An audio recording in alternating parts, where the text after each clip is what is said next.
Thank you. I'll just take 5-10 minutes of your time, obviously.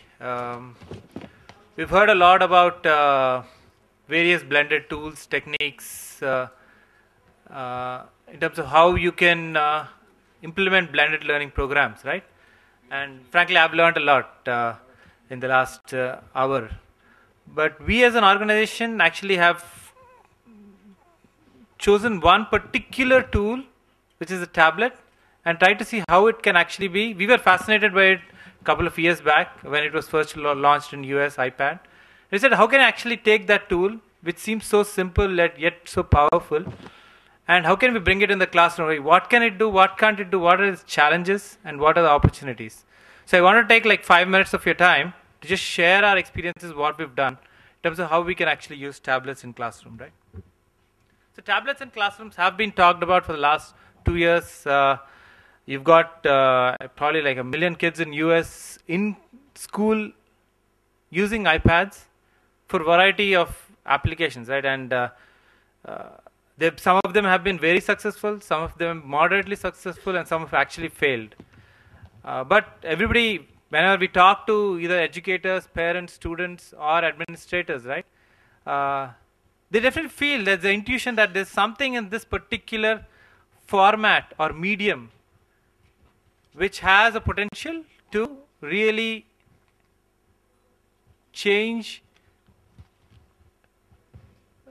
the education delivery process, right? So we are trying to understand what that is. So what are the opportunities, right? Obviously, if you look at the book, right? This is a book, maybe like 50, 60 pages of it. It occupies a certain amount of my hand, right? But let's assume a student typically has, I don't know, pick, is carrying 1,000 reams of paper today, every day. It's like 10, I don't know, 5, 6 kgs, right? Can you really lighten the school bag?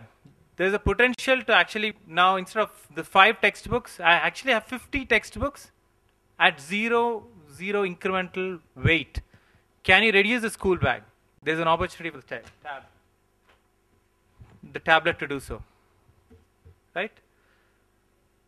The paper is a medium which is 400, or actually probably like 2,000 years old, right? It's a medium 2,000 years old, extremely static, extremely passive, and has no conversational elements built into it, right? You have a paper, the author, the content publisher, the teacher, who is writing on the paper actually wants to have a conversation with the reader. But the medium does not allow for any such conversations to happen because the medium is extremely passive, right? Now, the tablet, with the same form factor of a paper, you can actually, the content publisher, the teacher, can actually have a conversation with the reader, right?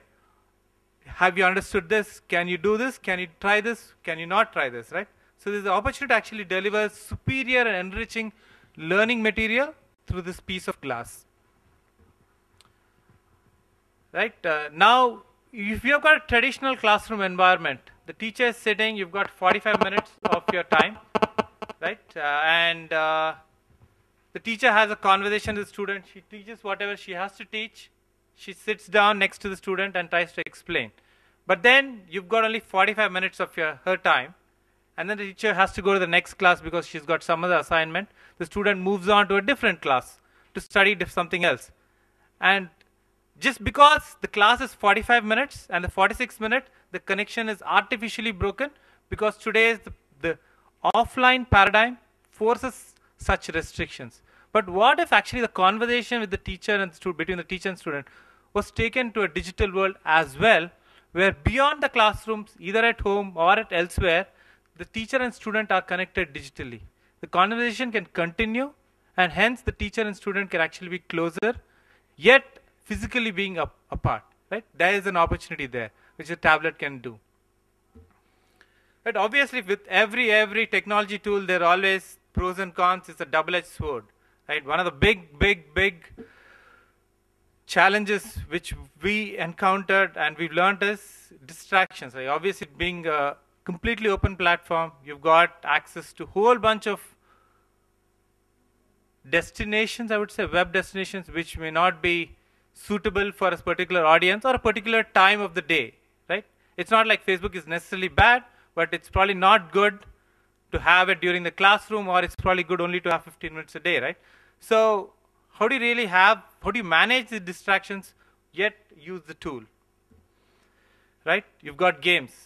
Games are fantastic. I've got 2 children. They play games probably like 15-20 minutes a day on my mobile phone or iPad, and at the same time they go out and play. They go to the school. They do a whole bunch of things. But would I want, if I give my iPad, if they start playing for 2 hours, 10 hours a day, then obviously it's a big problem for them, for me, right? So how do you actually manage this part of the so-called disturbance aspect of this particular tool? Third and most important aspect is for the tablet to be able to come into the classroom, it has to be aligned to the curriculum, right? That is a fundamental subject. It cannot be something different, cannot be some tangential, it has to be completely aligned. So what we have is a completely tablet-based learning solution, which is completely clean, distraction-free digital learning environment.